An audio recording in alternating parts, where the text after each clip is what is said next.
Hallo Leute, willkommen zurück zum nächsten Video. Dieses Mal ein Video, was jetzt schon lange anstehen hätte sein müssen, wie auch immer. Ihr habt sehr lange danach gefragt, und zwar das Builder Hall 4. Ich habe es jetzt auch ein Overall-Tutorial gemacht, das heißt, diese eine Base möchte ich euch vorstellen. Ich habe da auch gestern im Livestream ein bisschen dran rumgebastelt. Am Ende bin ich jetzt damit, oder habe damit geendet. Hat es mir gut gehalten, wurde einige Male von Builder Hall 5er Leuten getrippelt, aber auch nicht wirklich eindeutig, das heißt, es war häufig recht knapp. Hat auch schon gegen Builder Hall 5 Leute verteidigt, zum Beispiel hier, Moment, gegen einen, ja, mehr oder weniger Maxed Builder Hall 5 Helden mit semi-guten Truppen, würde ich sagen, aber hey, trotzdem den Maxed Helden nicht die 3 Sterne geschenkt. Hier wurde sie einmal getrippelt, weil ein Gebäude noch gefehlt hat, das können wir uns direkt einmal kurz angucken. Und ihr werdet auch sehen, es war nicht so eindeutig. Hier, pausiere einmal kurz. Die Gemmine hat ausgebaut, das heißt, diese Gemmine gehört eigentlich dort hinten hin. Das heißt, das Loch war noch da. Ich hatte einfach aus Versehen auf Kampf beginnen geklickt, was eigentlich gar keine Absicht war. Und deswegen spule ich das einmal kurz vor. Ich habe hier hinten noch eine Sprungfalle jetzt hingetan. Das heißt, ja, eigentlich sollten hier zumindest ein paar Giants weggehen. Auch wenn ich nicht mehr denke, dass Leute von hier hinten jetzt kommen werden, weil dort das zweite Gebäude steht. In der Mitte wunderbar zentral der Crusher. Der haut hier mal ordentlich rein. Und ja, die Base hat jetzt hier aktuell nicht mehr viel gegenzusetzen, weil die Truppen einfach recht hoch sind und oben das Loch drin war. Springen wir auch mal raus und gucken uns jetzt Fights an, 4 gegen 4. Und zwar haben wir hier den ersten. Er hat zwar nur 6 Barbaren, aber dafür Max Bogenschützen. Und war wahrscheinlich darauf ausgerichtet, 2 Sterne irgendwie zu bekommen. Man sieht jetzt hier, die Gemmine ist inzwischen eingefügt. Holt sich erstmal überall außen die Prozente. Hat immer noch 10 Barbaren und versucht jetzt hier wahrscheinlich mit dem Hammer sozusagen reinzustürmen mit seinen ganzen Barbaren. Einfach durch die Mitte durch. Setzt jetzt die ganzen Bogenschützen. Und ja, die ganzen Barbaren fliegen hier in den Crusher rein. Dadurch sind die Push-Traps wunderbar stark hier vorne. Und ja, 53% Einstein am Ende sind es geworden. Die Verteidigung, die ich habe, sind aktuell alle noch recht niedrig. Ich habe versucht, einfach erstmal alle Gebäude zu bauen, dass ich so ein Layout hier mal euch zeigen kann. Für mich aktuell funktioniert es recht gut. Ich würde nicht sagen, dass das stärkste ist oder sonst irgendwas. Ich bin aktuell immer noch am Testen, wollte aber erstmal ein erstes Layout euch zeigen. Und ich würde sagen, nachdem wir jetzt die Defensive gezeigt haben, werde ich euch mal versuchen, eine aktuell recht starke Offensive zu zeigen, wie man sehr häufig einfach 2 Sterne Minimum bekommen kann. Wir haben jetzt wieder Pech und haben hier natürlich einen Builder Hall. Ist das schon? Doch, das ist schon ein 4er, aber er hat halt den Luftbomber noch nicht. Das heißt, wir haben mit dem Babydrachen recht gute Chance, hier mindestens 2 Sterne zu bekommen. Warum sage ich mindestens 2 Sterne? Weil ich habe meinen Babydrachen noch nicht maxed. Ab wann solltet ihr Babydrachen nutzen? Das wurde ich sehr häufig gefragt. Wirklich nützlich werden sie ab Stufe 4 einigermaßen, wenn ihr hauptsächlich gegen 3er vielleicht dran müsst. Ab 5 und 6 könnt ihr sie ganz allmählich nutzen, um zumindest 2 Sterne zu bekommen. Und ab der Stufe 8 könnt ihr allmählich dann auch anfangen, 3 Sterne hinzubekommen. Ich gucke mal kurz, ob in den Ecken irgendwas steht. Nichts. Das heißt, wir können hier versuchen, einfach frontal rein in in das Base-Geschehen. Ich versuche aktuell eher die 50% oder mehrere Prozente zu holen, weil bei meiner Base häufig nur ein Stern geholt wird. Das heißt, der zweite Stern ist mir aktuell nicht ganz so extrem wichtig. Das heißt, ich verteile hier die Babydrachen recht weit um die Base herum. Das heißt, ich bekomme möglichst viele Prozente. Weswegen mache ich das? Erkläre ich gleich nochmal in der Wiederholung, weil ich dort pausieren kann. Setze den nächsten Babydrachen hier hin dann noch. Der eine Bogenschützenturm geht dann jetzt schon mal weg. Setze dann gleich den nächsten Babydrachen hier, sobald der andere weg ist. Und versuche mich jetzt hier nach und nach einfach durchzuprügeln. Insgesamt steht jetzt hier noch der eine Bogenschützenturm. Die Luftabwehr steht noch. Sieht derweil eigentlich gar nicht so schlecht aus. Geht jetzt hier auf das Rathaus. Und das wird eine knappe Kiste. Ich glaube nicht, genau hier ist halt das Problem. Es ist ein Level 6 Babydrache. Das heißt, der 8er wäre hier wahrscheinlich sogar durchgekommen. Der 6er schafft es nicht. Und deswegen sind es am Ende hier nur 72% ein Stern. Aber dank der Base haben wir trotzdem gewinnen können. Man sieht hier Level 8 Riesen, Level 10 Level 6 Barbaren und die Level 7 Bogenschützen. Das heißt schon recht gute Truppen. Gucken wir uns mal an. 61% ist nicht viel. Vor allem, man bedenke, die Verteidigungen sind nicht hoch. Level 3, Level 3, Level 3, Level 3 sind alles nur Builder Hall 3 Standardgebäude. Das heißt, ich habe einfach nur versucht, die zu setzen.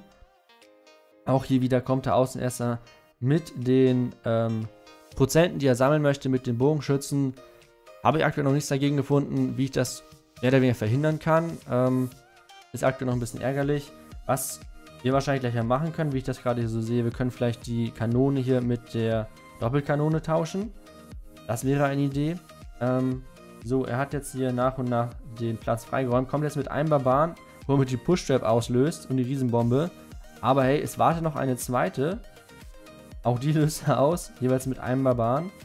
Und jetzt kommt er wahrscheinlich gleich mit den Riesen rein. Mal sehen, wie das funktioniert für ihn.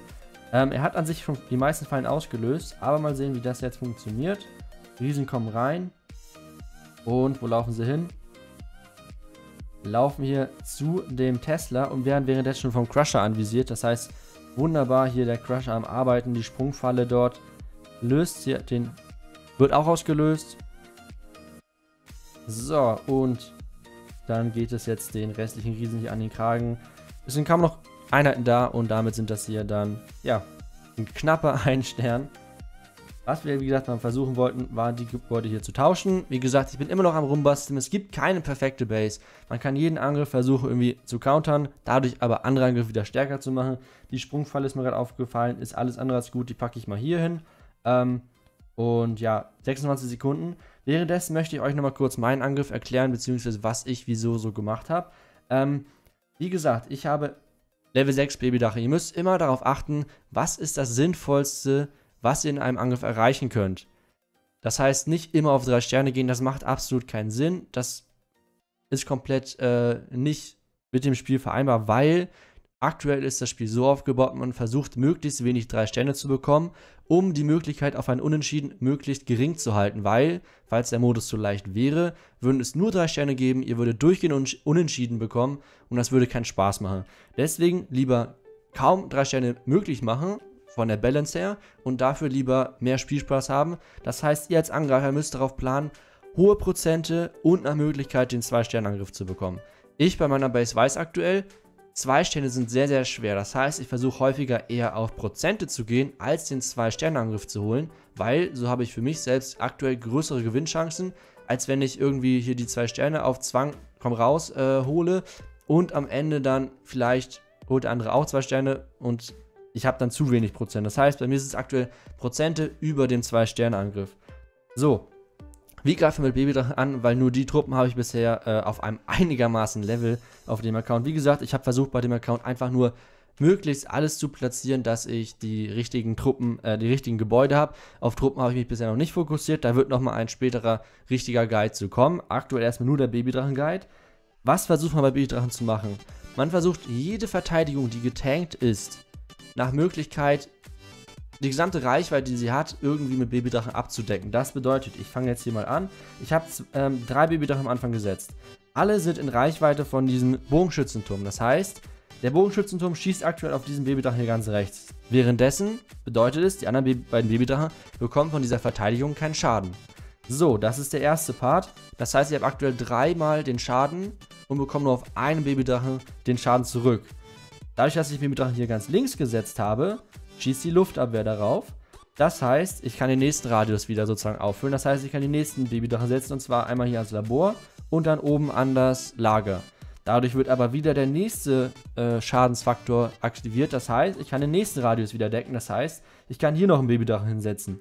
Und so muss man Babydrachen einsetzen, dass der ganze Schaden, den man bekommt, in mehr Schaden, den man austeilt, zurückgestuft wird. Das heißt, umgewandelt wird. Das bedeutet, Babydrachen weiterhin verteilt, nächste Babydrache wieder hier gestoppt. 3 Babydrachen, die hier im Radius arbeiten, das heißt von dem Gebäude nur einmal Schaden bekommen. Genau das gleiche hier, genau das gleiche hier. Wieder weiter auf Go geklickt.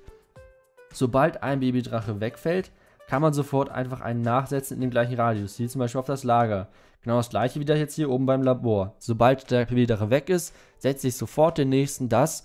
Weiterhin, es sind aktuell jetzt noch 3 Gebäude, die Schaden verteilen können. Das heißt, alle 3 Schadensquellen sind aktuell nach Möglichkeit bestmöglich bedient. Luftabwehr fällt und damit, ja, am Ende scheitert es dann an dem Level sozusagen von meinem Babydrachen. Passiert, aber so ungefähr versucht man Babydrache-Angriffe aufzubauen. So, ist jetzt wieder hier um die Zeit, das heißt, ich suche nochmal einen Fight, versuche es nochmal alles zu erklären. Diesmal haben wir sogar einen Rathaus 4er bekommen, der die Luftfalle schon gebaut hat. Was macht man dort? Viele versuchen aktuell jetzt sozusagen, vor allem weil es so weit außen steht, Babydrachen hier hinzusetzen und dadurch das Ding möglichst früh rauszubekommen. Aber das Problem ist, ihr geht nicht auf 3 Sterne, das ist aktuell komplett unnötig. Und deswegen versucht man eher von der anderen Seite reinzugehen, falls die Luftbombe nicht das Rathaus sozusagen auf der anderen Seite abdeckt. Der Radius von dem Ding, das müsst ihr sozusagen über die Zeit dann selbst herausbekommen, geht ungefähr bis zur Mitte des Rathauses, circa, ganz grob.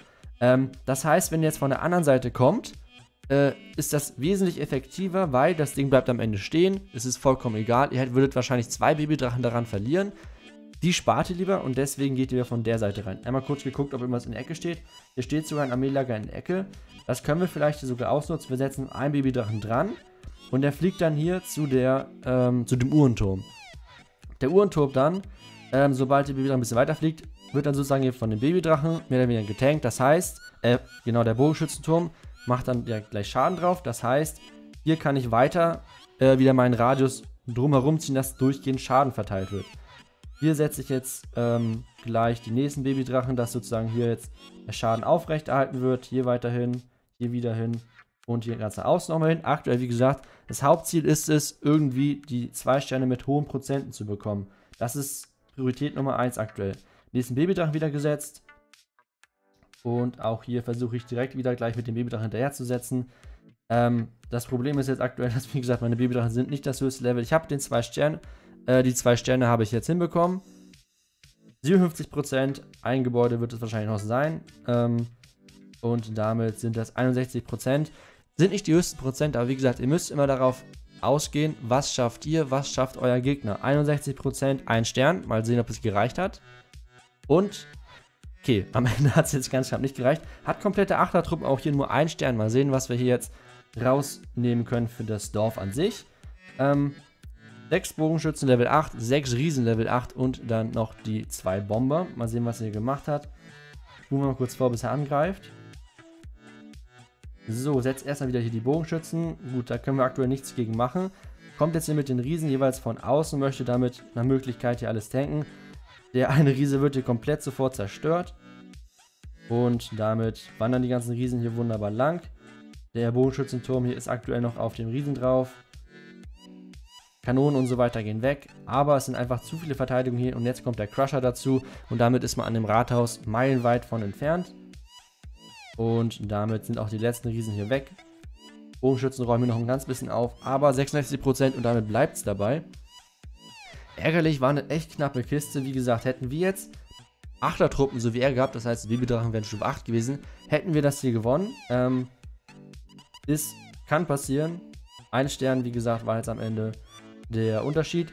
So, und jetzt noch ein kleiner Trick für nebenbei, und zwar, wie ihr mehr Ressourcen rausbekommen könnt, und zwar, wenn ihr relativ zügig den Uhrenturm relativ hoch haut und die Zeit habt, ihn regelmäßig zum Boosten zu bringen, weil, einmal kurz hier geguckt, oder erstmal die Beschreibung angeguckt, mit dem Uhrenturm werden Sachen in deinem Dorf schneller erledigt, beschleunigt Ressourcenproduktion, Ausbildung, Forschen und Bauen. So, wenn ihr das halt jetzt durchgehend immer hochlevelt, bekommt ihr durch die Ressourcensammler, die Elixiersammler, wenn ihr die hochgehauen habt und keine Gems ausgeben wollt, bekommt ihr wesentlich schneller Ressourcen. Wenn ihr das, wie gesagt, die Zeit dafür habt, das durchgehend zu machen, empfehle ich euch auf jeden Fall, den Uhrenturm recht zügig hochzuleveln, die Elixiersammler dazu hochzuleveln und dann habt ihr unglaublich schnell unglaublich viele Ressourcen.